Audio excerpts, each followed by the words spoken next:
దైవ మర్మములు.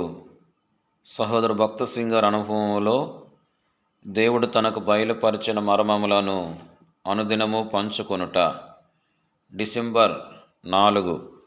ఈరోజు వాక్య భాగము, ఆయన నోటి నుండి రెండంచులు గల వాడి అయిన ఖడ్గం ఒకటి బయలు వెళ్ళుచుండెను.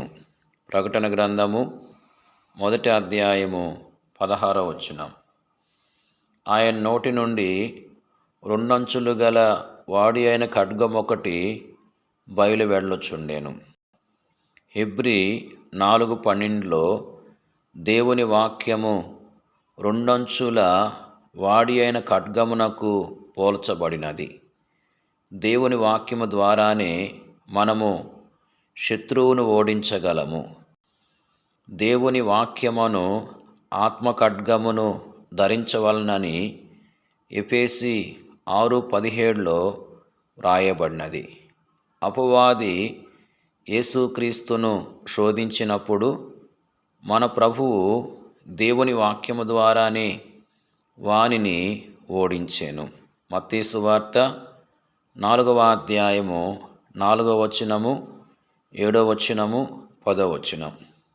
కనుక మన జీవితములలో దేవుని వాక్యమునకు ప్రాముఖ్యతను ఇయ్యవలెను. ప్రతి ఉదయ సాయంత్రము బైబిల్ను మోకాళ్ళపై ప్రార్థనాపూర్వకంగా అధ్యాయం వెంబడి అధ్యాయము క్రమముగా చదువుటకు నేర్చుకొనవలెను. ఆయన ముఖము మహా తేజస్సుతో ప్రకాశించుచున్న సూర్యుని వలె ఉండెను.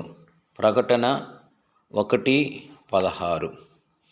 ప్రభువైన యేసుక్రీస్తు నీతి సూర్యుడని మలాకి 4:2 చెప్పబడినది.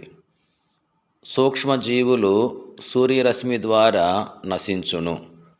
అదేవిధముగా మనకున్న భయము, సందేహము మొదలగు ఆత్మీయ వ్యాధులు ప్రభువైన యేసుక్రీస్తు వెలుగులో నశించును.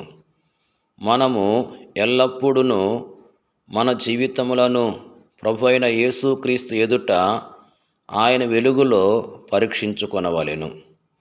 ఆయన మన పాపములను బయలుపరిచినప్పుడు వాటిని ఒప్పుకొని సరిచేసుకొనవలెను. ఈ విధముగా ఆయన వెలుగులో మన జీవితములు తేటగా ఉంచబడుచున్నవి. Praise the lord.